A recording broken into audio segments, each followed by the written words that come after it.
All right. Hi, everyone. I believe this is the Maritech Talent Program webinar. My name is Chris Deranian. Really happy to be here. Thank you to Sonia for helping to set this up. I am a Fulbright Fellow from the United States working with AE4RIA here in Athens. And I'll be presenting to you today the Maritime GCH tool as part of the Global Climate Hub. Unfortunately, my other colleagues, Dr. Alamanos, Dr. Nisiforu, Dr. Garcia, and Dr. Condori cannot be here today, and I'm sorry I can't be here today either, but I'm really excited to at least share this tool with you, and I'd be happy to answer any other questions that you have. So with that, I will minimize myself and get started. So I'll hide the meeting controls. Um, so just as a primer, I work with AE4RIA and the Alliance of Excellence for Research and Innovation on AE4RIA is an initiative for collaboration between research institutions, innovation accelerators, science technology policy interface frameworks, scientific associations, and academies focused on sustainable development. And their goals is to drive science-driven and human-centric transformation towards the sustainable development goals set by the UN.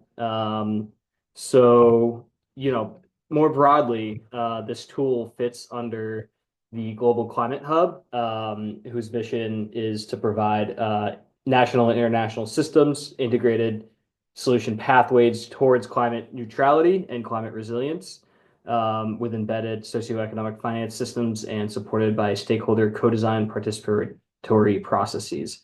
So it's really been the Global Climate Hub has mainly been about developing models to offer sustainable pathways for all the economic sectors, including shipping. So in here, we also have energy systems and emissions modeling, and measuring, everything from land, water, food, biodiversity systems to public health impacts, and looking at participatory approaches and educating and training to actually implement these solutions as well.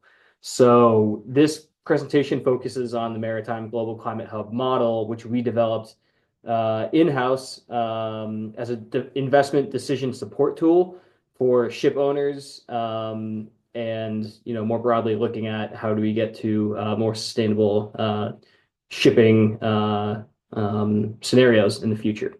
So this slide is kind of just what I kind of described. I'll briefly just kind of lay out here. You can see the Maritime Global Climate Hub sits again with this broader sectoral modeling suite. So I won't spend too much time here.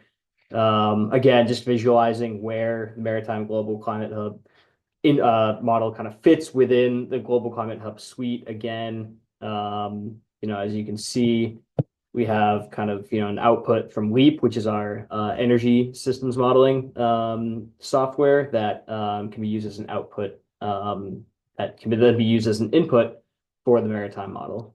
So looking at Greece, which our application was looking for the Greek fleet, we primarily focused on a few different pathways. One was a business as usual approach, which assumes that current trends are going to continue until 2050 with little policy interventions, and the national climate neutrality commitments, which was set by sorry, I'll minimize myself real briefly, the Greek National Energy and Climate Plan, which was set out in 2024. In addition, the IMO has also released their own kind of guidelines and scenarios towards a cleaner fuel transition and reducing on-ship emissions as well through efficiency improvements. So with that, I will get into the model itself. So of course, as we all know, the maritime industry is undergoing a lot of transformation, especially in the EU with the Fuel EU. Policies set to be put in place, where excess emissions are going to be penalized. And so looking at, what does this transition involve in terms of fuel mixes, efficiency scenarios, shipping demand, what kind of ships are going to be used. And so This is kind of a lot from a modeling standpoint. So looking at, kind of these regulatory demands coupled with techno-economic considerations, how does this play into broader shipping operations is the broader question we were trying to look at. And how do we optimize based on that set of criteria? So the model itself has a few different kind of, you know, features and sets of design. It's an optimization model focused on linear programming. So you have a linear objection function, which you try to maximize or minimize. In this case, we are minimizing cost um, given a set of constraints. The model is open source. I'll send this presentation over as well as the GitHub link itself. So you all can check it out. Let us know if you have any questions. We'd be more than happy to answer any questions. Its purpose is to basically be as flexible as it can in terms of the technologies, fuels, types of ships that can be implemented, as well as the scale that you're looking at. So this model can be anything from a single company's fleet, scaled up to the entire global fleet of ships in the world. So it just depends on the input data that you enter. And so in this way, it's kind of scale agnostic. Um, the model itself, as I said, is a cost minimized objective function. So minimize the total cost over the entire time horizon of the model, which the user can input. In this case, we have decided to focus on 2025 to 2050. The user can also define the types of ships, so container ships, tankers, bulk cargo, others you can get as refined as you'd like. The types of fuels that can be used, we used heavy fuel oil, LNG, liquefied petroleum gas, LNG, methanol, ammonia, hydrogen, and refined petroleum oil. The decision variables within this model so the objection function is to minimize the total cost over the time horizon of the simulation. And the decision variables that it takes are the number of new ships for each type in each given year to meet the given demand for shipping services. And the next ones are, that feeds into the total stock of the ships in the year, which is simply the amount of ships that were retired in that year, which is subtracted by the total number of ships plus the new ships that are added in.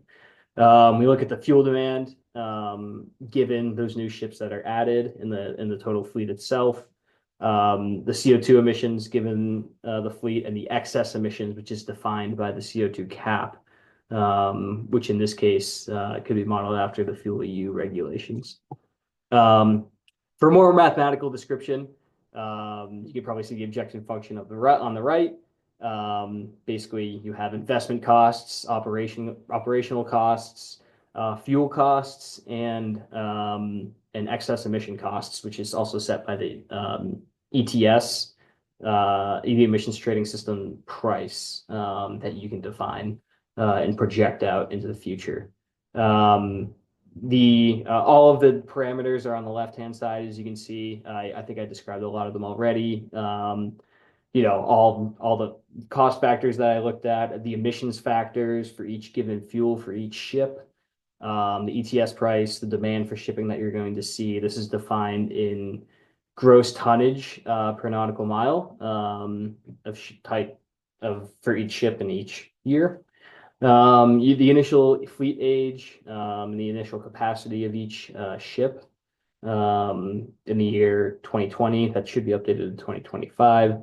The capacity and the desired carbon intensity indicator for each type of ship. And so again, this is really the first time that a model has been put into place to evaluate some of these policies set out by the EU to basically minimize the impact of of shipping on the environment. So Fuel EU as well as the IMO, these new regulations can be tested within this model.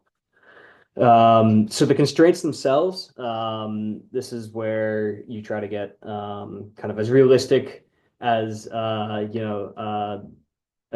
scenario as possible for what constraints are actually going to occur in the real world. So of course, the fleet can't the fleet has to meet the demand for shipping in a given year. There's production constraints in the amount of new ships that can be produced each year. There's a fleet stock constraint where this is essentially the calculation I was talking about that you have to put into the constraints to calculate what the new fleet quantity is going to be based on the number of retired ships and the new ships added to the stock of the ships. So additionally, each ship has a certain fuel consumption, and this fuel consumption cannot exceed the amount of fuel produced for a given year. So additionally, in the constraints are just other equations we have to put in to calculate some of the outputs. So the total CO2 emissions is calculated as well as, the excess emissions from the cap, as well as, the carbon intensity indicator not being allowed to exceed a certain threshold. So looking at what we can produce, the main outputs are the cost breakdowns, the emissions, the fuel demand, the fleet composition, the amount of new ships, and the excess emissions. And so this tool is extremely flexible in the fact that you can run as many scenarios as you'd like. We've ran up to, I think, 20 at once. And it's a fairly quick process built in Python. And all of the models' outputs are produced in Microsoft Excel. And we've even included on GitHub an R script to visualize those very nicely for you if you'd like. But the raw data and raw outputs are there in Excel if you'd like as well. So the data was collected basically from Clarkson's research as well as marine traffic and information on the legal frameworks such as the Fuel EU and the ETS were gathered online. So looking at an example of what this tool could produce, on the right-hand side is one of the main scenarios that we've ran for the Greek fleet. And what this scenario indicates is moderate shipping demand, not the highest shipping demand, but a moderate growth to shipping demand, as you can see in the total number of ships that are required. And we also assume some demand side levers as well. So we integrated a host of efficiency technologies to help reduce the fuel consumption for each ship. So this was things like, advanced propulsion, active hull cleaning and maintenance. What were a few of the other ones? There's one scenario where we were able to test onboard carbon capture as well.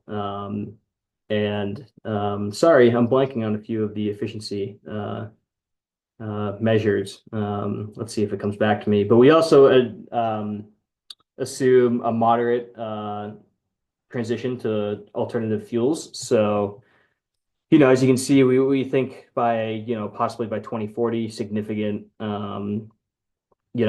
fuels like methanol and ammonia and hydrogen, which may be fully de-risked and scaled up by then, maybe come online, and gradually by 2050 become the dominant fuel source for ships. As kind of ships retire and new ships come online. As you can see, pretty steady operational costs that scale linearly with the amount of ships that are required. And as new ships or as ships retire throughout the time horizon of the model, we can see towards the latter half quite a lot of investment is required to meet the demand for shipping. So it's kind of this competing issue we take with the transition for fuels and increased shipping demand, can new technologies offset that? That's kind of what this tool can help evaluate and look at the associated cost as well. So you can actually from this you can derive a carbon abatement curve as well to see how much you're spending for carbon abatement. We assume a pretty steady decrease in the CO2 cap. This was taken from, I believe, the Fuel EU targets for emissions reductions, which I think begin modestly with about a 2% reduction, I believe, in 2025, and slowly get farther away.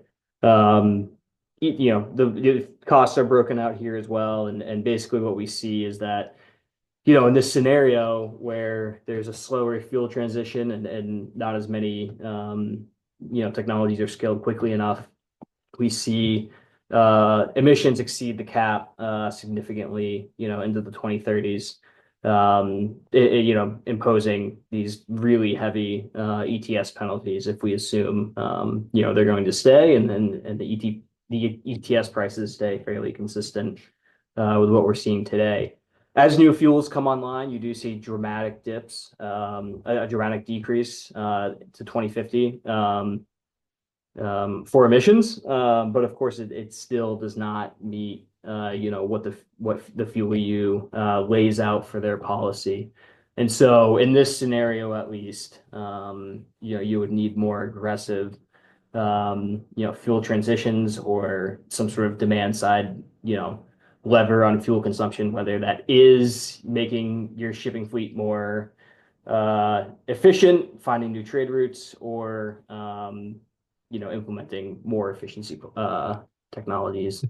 So we ran a sensitivity analysis on the shipping demand, on a host of variables. Like I said, you can run as many scenarios as you'd like. So we kind of tested this one by one for a few of the different variables. And as you can see, up top, we have the total cost sensitivity, as well as CO2 emissions down here. So, for example, the highest shipping demand, which we used, which was based on the shared socioeconomic pathway 5, which is a business as usual case with aggressive demand in shipping, with little to no transition to fossil fuels. We see costs can increase as much as 30% from our base case, and emissions can increase as much as 16%.